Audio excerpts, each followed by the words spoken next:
Hello, and welcome to the eLearning and Instructional Design for Beginners podcast, where new and aspiring instructional designers start, grow, and advance their careers in instructional design and online learning development. I'm your host, Crystal Harper. I'm a former school teacher who transitioned to instructional design, all while working full-time as a single mom. Would you like to become a successful instructional designer without the burden of earning another degree? Well, then let's get started. Hey everyone, Crystal Harper here from eteachonline.com, and today's topic is going to be for teachers who are transitioning into instructional design. But more specifically, I will discuss with you why instructional design is a good fit for teachers, skills that teachers and instructional designers have in common, and then I will go over in detail how to transition from teaching to instructional design. So you are most likely a teacher who's seeking a career in instructional design. Are you unsure of what skill sets you have that you can bring to the table in this vastly growing field? After teaching for 6 years, I found that I needed a new adventure. I reflected on my teaching experience and came to realize that my true passion was in designing instruction and content development. That was when I first discovered the field of instructional design. I instantly fell in love. Now I want to teach you everything that I learned in this journey.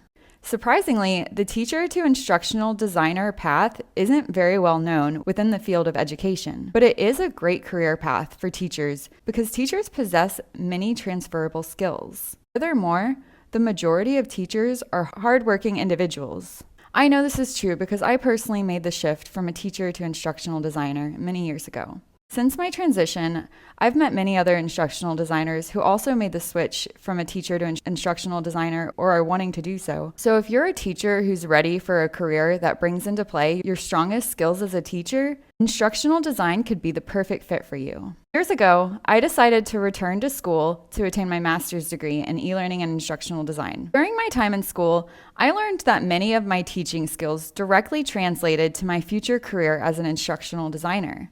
So let's discuss some of those skills that you possess as a teacher that are also needed as an instructional designer. Even though the job requirements and skills vary according to the company that you'll work for, these topics let you see that you do possess some basic skills needed to perform the job tasks. Some of the skills that teachers and instructional designers have in common includes, number one, analyzing learners' needs. Teachers have an understanding as to how learners learn best and strong analytical skills, allowing them to solve problems with learning solutions. While a teacher does get to interact with their learners more often than an instructional designer does, the principles behind a teacher's approach to determining the needs are similar to an instructional designer's approach. A teacher often uses a pre-assessment or the previous year's state test results to determine a student's current level in a subject. Instructional designers sometimes use pre-assessments, but not to that same degree. And number two is writing objectives or goals. Just like teachers,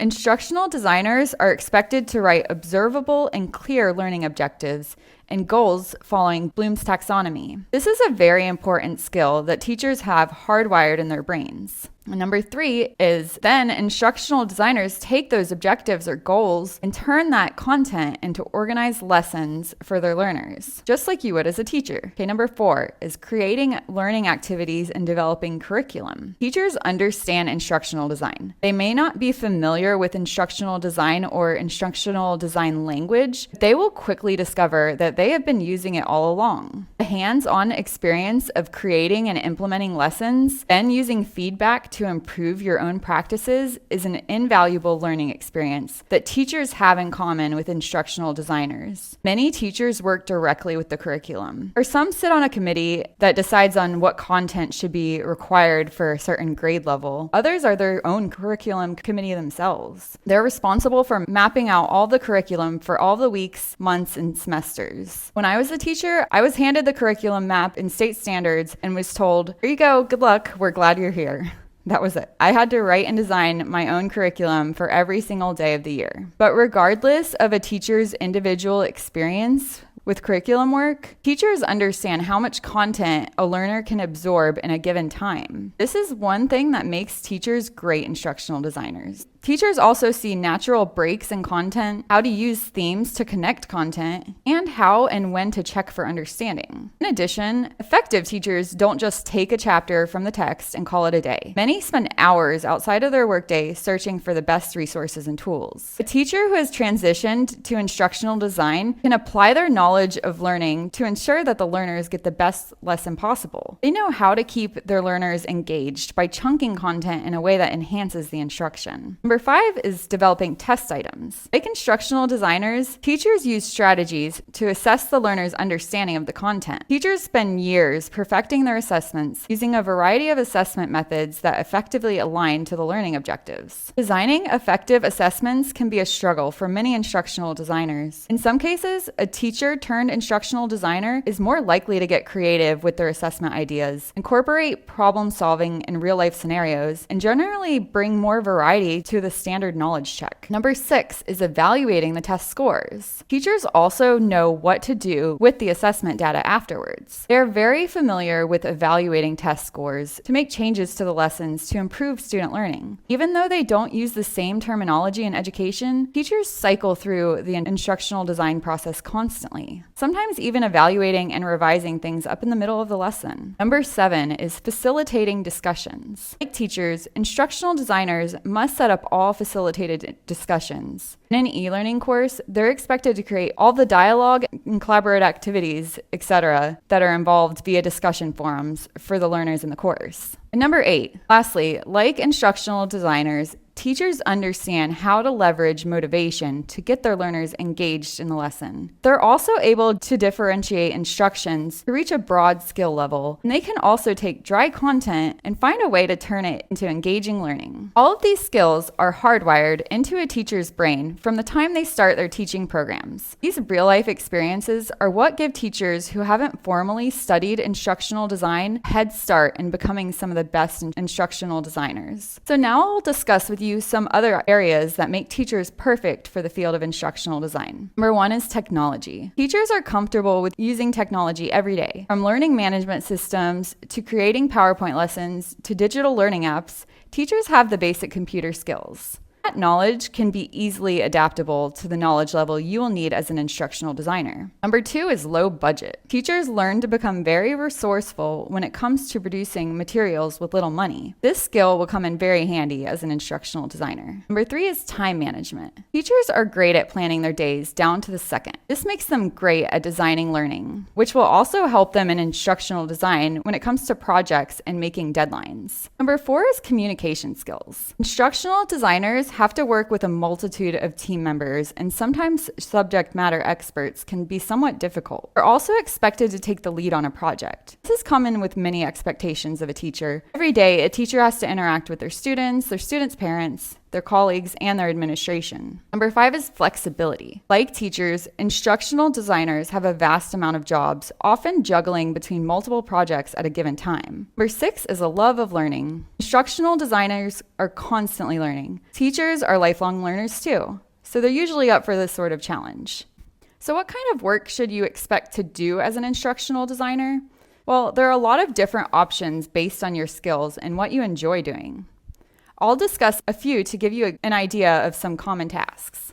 They write learning objectives. They organize content from a subject matter expert into different lessons or modules. They revise and rewrite scripts using content from the subject matter expert to put them into learner-friendly language. They create the layout of the instructional materials. They develop audio, visual, and interactive media. They storyboard the content, just taking the organized content and deciding what should appear on the screen or e-learning module. They plan and create learning activities, knowledge checks, and assessments. They create visual aids or instructor guides to accompany the content. One of the great things about instructional design is that once you're doing the work, you can branch out to other positions that interest you. Teachers who are more tech savvy might be great at recommending and supporting the learning management systems that many companies use to house their courses. In addition, there are many other skills that teachers need to develop to become an instructional designer. Instructional designers need to be knowledgeable of the instructional design models.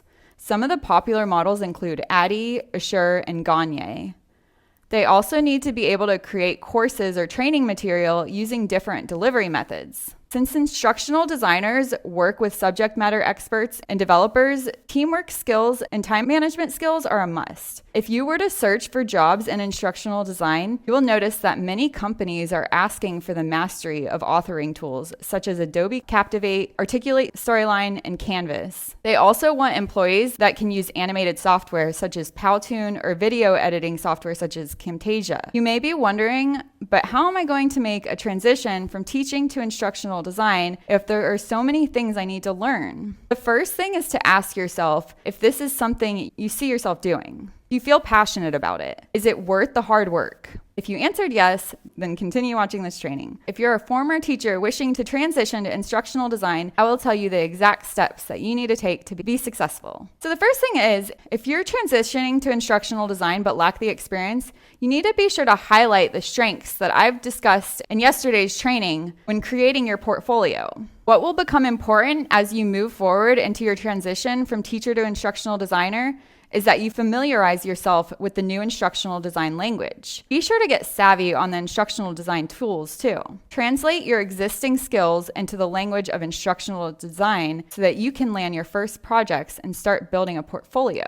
Making a transition into any career field is challenging. However, there are a few things you can do to make the transition to instructional design more achievable. So first, you need to conduct your research. The more you know about the field, the better. Number 2, join social media groups related to the instructional design field. I personally recommend the Facebook group, the eLearning Instructional Design for Beginners. Join and network with thousands of like-minded professionals who are either new to instructional design or wishing to enhance their skills. I also post free resources in the group on a daily basis. Number 3 is find a mentor and take online courses. I went the expensive route and found mentorship through the university I was attending. An easier solution would have been a program with community support, which is what I learned while attaining my graduate degree. In turn, I created the eLearning Instructional Design for Beginners community, which is a hands-on program that will teach you everything you need to know to be successful in instructional design. What you'll learn is theories in the instructional design field, how to create e-learning content, the Harper method, which is the complete instructional design process, what software programs are mostly used, and how to improve your work. Number 4 is build a portfolio. What I have learned throughout my job search is that the majority of employers want to see proof of your skills. Many ask you for links to your portfolio, and others ask you for work samples. I had no idea on how to build an instructional design portfolio, but thankfully I learned exactly what to do in a graduate course at University of Central Florida. The eLearning and Instructional Design for Beginners community includes tutorials on how to begin your portfolio from scratch. A portfolio is a great way to practice instructional design skills if you don't have experience in the field. Be sure to check out the trainings in the community on how to create a professional e-portfolio. Number 5 is do volunteer work. This is one great way to get experience. I did volunteer work with the University of Central Florida before getting hired. The director of the eLearning graduate program would assign me courses that she had designed, and I would evaluate and revise them for her. Number 6 is learn from others. Learn from people in the field. Connect with them and see their work. Who inspires you? LinkedIn and Facebook are powerful tools to search for jobs and connect with different people. Be sure that your profiles look professional and include the necessary information to help you stand out or be seen by recruiters. Before enrolling in my graduate degree program, I thought my profiles were fine, but I quickly learned that they needed work. I learned that I needed a total transformation, and that was thanks to my mentor, the director of the eLearning and Instructional Design graduate degree program at UCF. You need someone to review your work and give you recommendations on how to improve it. Another benefit of the eLearning and Instructional Design for Beginners community is that you will be part of a private Facebook group with instructional designers or people transitioning into the field. There are many teachers in the group, so you will feel right at home. So, do you need a master's degree in instructional design? So you might be wondering if you actually need a master's degree in instructional design. When I first entered the field, I thought it was required. It actually depends on what type of instructional designer that you want to be and where you want to work. Higher education always asks for degrees in the field of work. On the other hand, corporate focuses more on job experience or a portfolio showcasing your skills. There are different master's degree programs and certificate programs, but what you need to take into account is that many people who did decide to study say that they they still lack the necessary skills to strive at the job. Their programs were mainly focused on theory. For that reason, they feel unprepared. So if you decide to invest in your education, make it worthwhile. Look for a program that doesn't only focus on the theory, but gives you the hands-on experience as well, like the eLearning and Instructional Design for Beginners community. So my final thoughts are believe in yourself and work hard to reach your goals. I've seen many success stories in the community, and you may be the next one. If you're passionate about designing and creating learning experiences online, instructional design might be the path for you. Now that wraps up this week's eLearning and Instructional Design for Beginners podcast episode. Now it's time for you to go out there and take action on what you learned about instructional design today. Remember, you don't have to earn another degree and get a formal education in order to become successful in the field of instructional design. That's why I started the eLearning and Instructional Design for Beginners Mastermind. I would love to have you as an eLearning and Instructional Design for Beginners Mastermind member. My program is a proven step-by-step process you can use for a successful career in instructional design and create online courses from scratch. I offer a free membership that gives you the tools and resources you need to successfully start a career in instructional design and e-learning. To learn more, go to eteachonline.com/join.